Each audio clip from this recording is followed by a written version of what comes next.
And then she said, that's what she said. I know. Oh, hi. How are you guys doing today? Welcome to Discussions with Matt. Today's discussion is going to be on the game Bulletstorm, and primarily a little report that was put out by Fox News on February 8th this month. Yes. The little title was called, Is Bulletstorm the Worst Game Ever? Anyway, so it seems that Fox News has an issue with the game Bulletstorm because of its, well, violence. In a game like Bulletstorm, who would have guessed that there's violence in it, right? I know. It makes no sense. I have no idea. But guess what, guys? That's not the worst part. The main worst part is the fact that there's an award system in there that if you get certain types of kills inside the game, it'll call it various sexual innuendos. So if you shoot someone and the top half of their body comes off, that's called topless. Or better yet, if you kill multiple enemies with your bullets, or with your storable bullets, then that is called a gangbang. Ooh, gangbang. I also heard of that in the McDonald's sandwich before, but that's beside the point. Next up, they bust out is the experts. They bust out one expert, Dr. Jerry Weissman. Dr. Weissman goes on to say how violence has the potential to be sending messages of violence and sexual innuendos as the way to solve problems. Yeah, violence. Watch this. Are you gonna beat the person next to you? Really? Come on. Tell the truth. You didn't do it, did you? And that's exactly my point. You saw violence. Did you do it? No.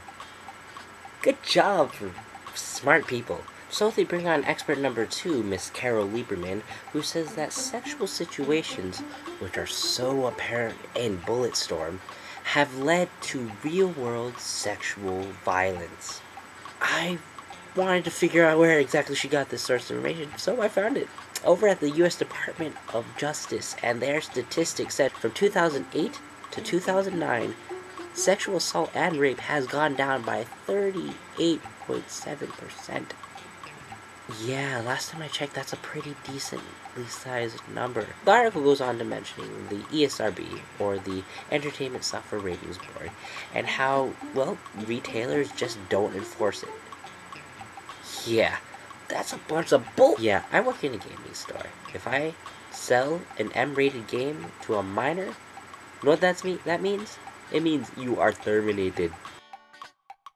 No, that wasn't just a bad Arnold Schwarzenegger trying an impersonation.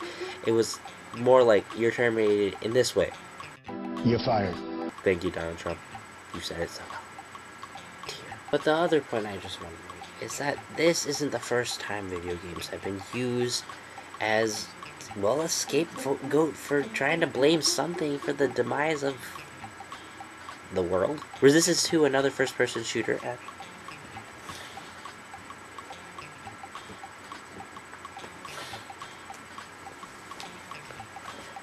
Resistance 2, first-person shooter for PlayStation 3, was also accused by the Church of England because Resistance had a church that happened to be in England, and you killed things in it. Offensive! Grand Theft Auto. You probably heard of this one. It is pretty much the reason why there's an M rating. Blood, sex, violence, alcohol use, drug use, beating hookers, your mama's what? Yeah. And Mass Effect 2 for the infamous blue alien side boob.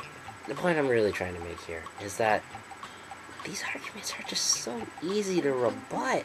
Because of one thing, nuclear war happened. In this case, because of violent video games and sexual innuendos, apparently, there's gonna be rapes. You're gonna be a rapist if you play this game. And it's like, you can't. Last time I checked, there's a lot of things I get from playing a game to getting to a rapist. You know? Yeah. And who knows, maybe I'm giving this thing a whole lot more credit than it probably should get. But in a sense, this entire article is kind of comforting because it just seems that these arguments against video games in general, that they're going to corrupt the youth and make them into sexual monsters that'll rape you if you see them playing it. Well, those arguments suck. And they're gasping. This is like the last deep, pitiful breath for all these arguments. And really, why is that? Edelman, a public relations firm, has this trust barometer.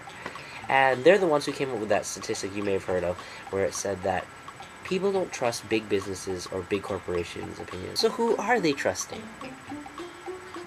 Well, look to your right. Look to your left.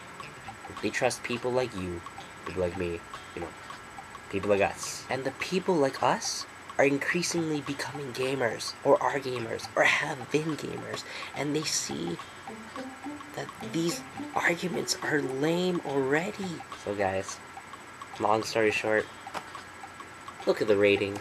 Don't buy it for little kids. And if they do play it, smack them upside the head before they pick up an AK-47 for yourself. Son.